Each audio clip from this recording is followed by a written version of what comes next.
Hindi kayo namin nakakalimutan.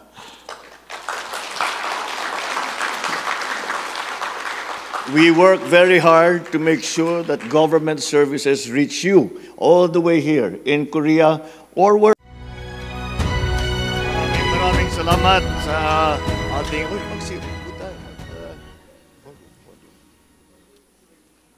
Patatagalin ko yung speech ko para hindi napilitan magpakain sa ambassador.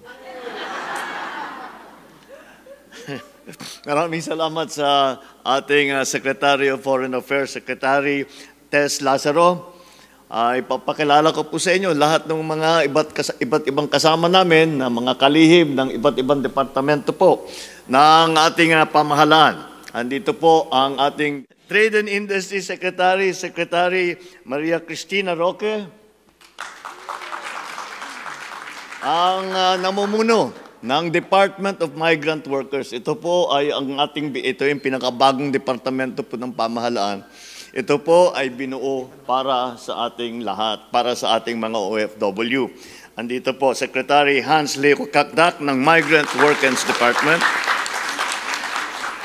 Dahil po, andito po tayo, APEC, ang sadya po namin dito sa Korea. At kailangan po natin ng, dahil naghahanap po tayo ng mga papasok sa Pilipinas, tutulong sa ekonomiya natin, mag-invest, magbigay ng trabaho sa ating mga kababayan. Kaya't kasama po natin ang ating Special Assistant to the President on Investment and Economic Affairs, Secretary Frederick Go. Andito rin po ang ating Press Secretary, Acting Secretary Dave Gomez.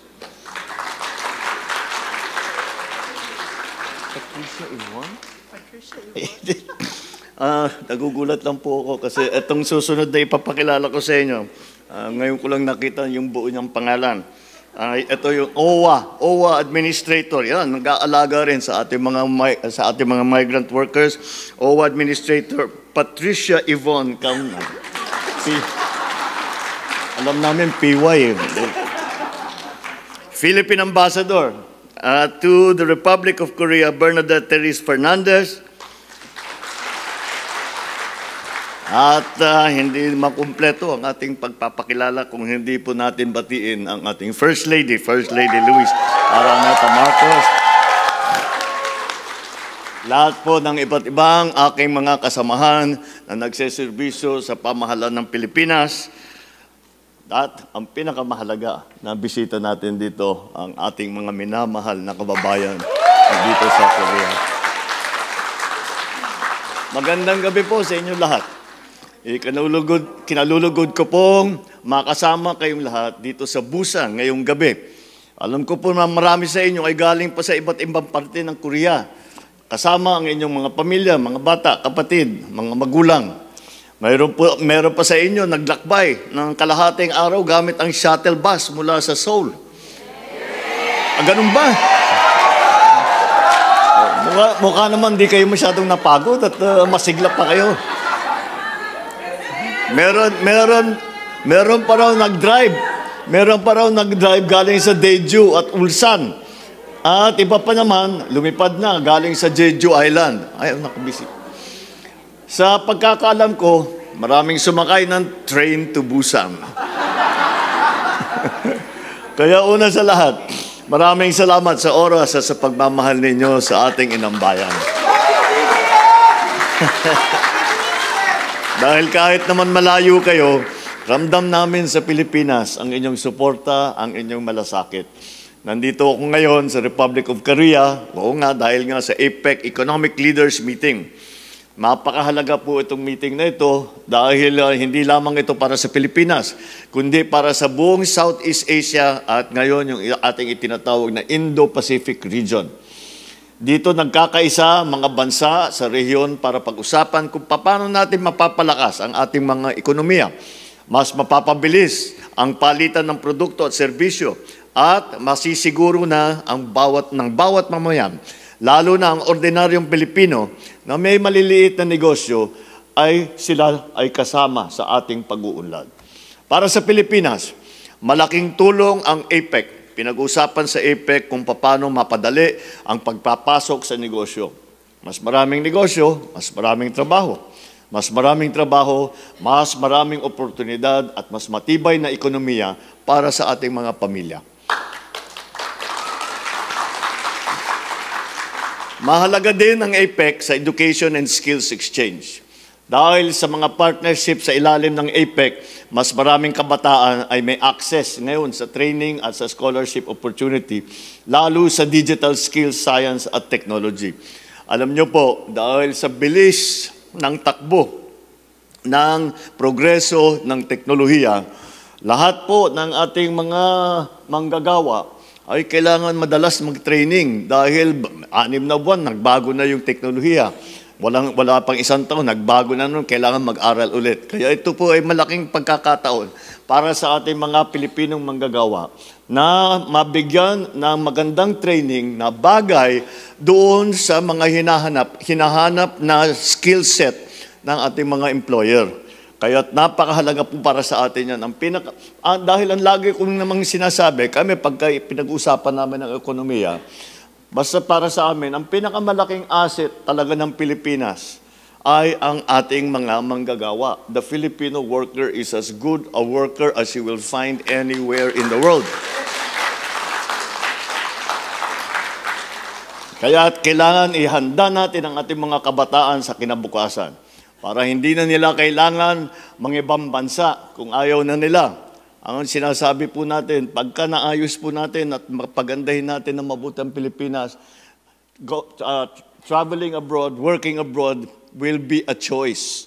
Dahil gusto nyo, may magandang pwesto kayong nakita, pero hindi ibig sabihin, wala kayong mahanap na trabaho sa atin.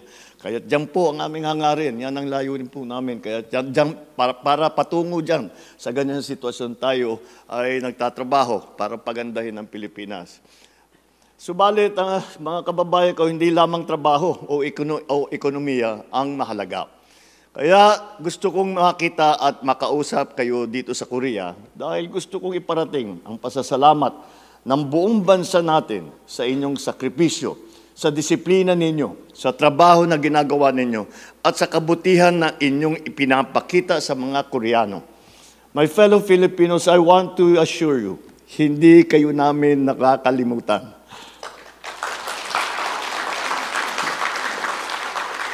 We work very hard to make sure that government services reach you all the way here in Korea or wherever you are. Tuloy-tuloy ang ating mga programa para sa OFW.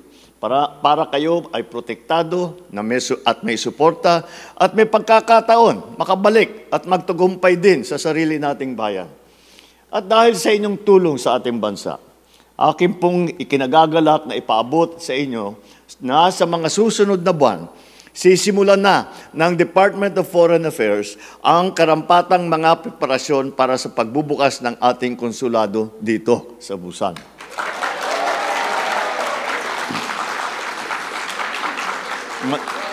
Sa madaling sabi, sa susunod na taon ay may mabubukas na Philippine Consulate General dito. At dahil dito, magiging 2 na po ang opisina ng Pilipinas dito sa Korea. Yung embahada natin sa Seoul at ngayon, yung bubuksan natin konsulado dito sa Busan. Ang pagtatayo ng konsulado ay isang mahalagang hakbang upang mas mapalapit ang serbisyo ng ating pamahalaan sa bawat Pilipino dito sa Busan at sa mga karatig na lugar tulad ng Ulsan at Gimhae. Gimhae.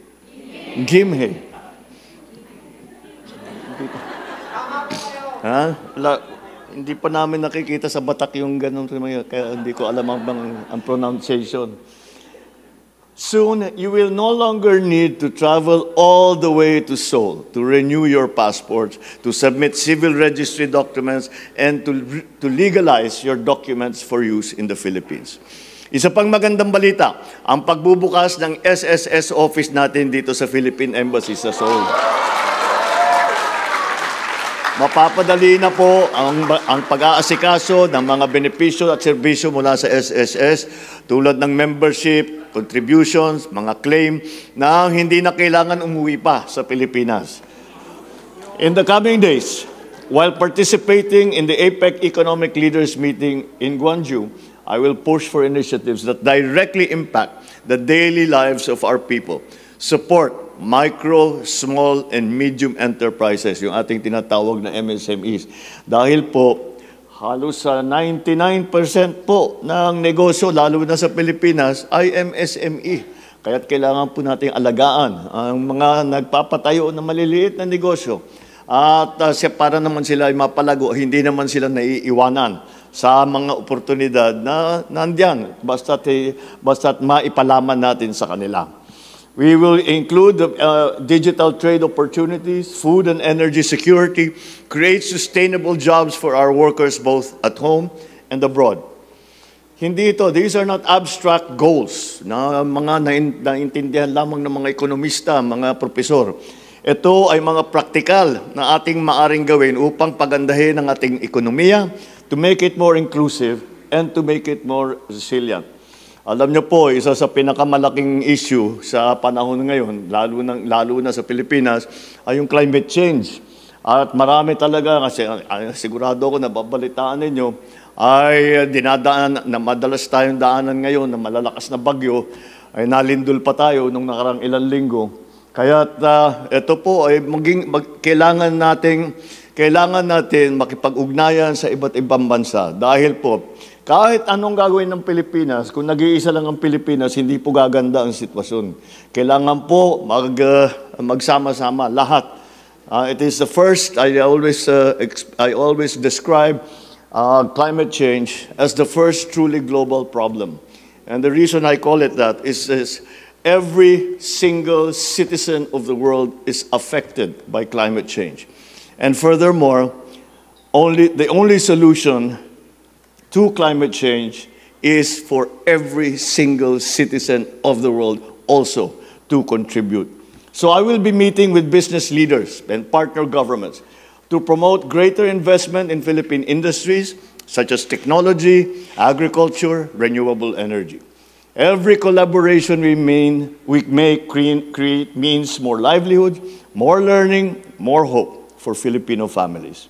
So our participation in APEC 2025 shows that the Philippines is an active and responsible partner in building a new, more innovative, fairer, and interconnected Asia-Pacific region. We all stand ready to work with our neighbors to ensure that progress is shared. No Filipino will be left behind. Mga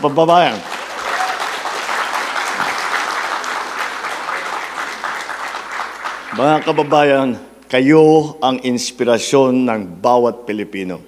Dahil sa sipag ninyo, sa tapang ninyo, sa pagmamahal ninyo sa pamilya at sa ating bayan, wala na po kayong katulad.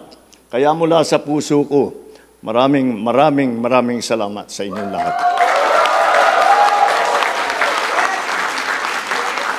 Huwag po natin kalimutan, patuloy nating itaas ang bandera ng Pilipinas. Mabuhay ang Pilipinas! Mabuhay ang bawat Pilipino dito sa Republic of Korea. May God bless all Filipinos and their family members in Korea. Maraming salamat sa inyo lahat at magandang gabi po sa inyo lahat. Muli, ang Pangulo ng Republika ng Pilipinas, Ferdinand R. Marcos Jr.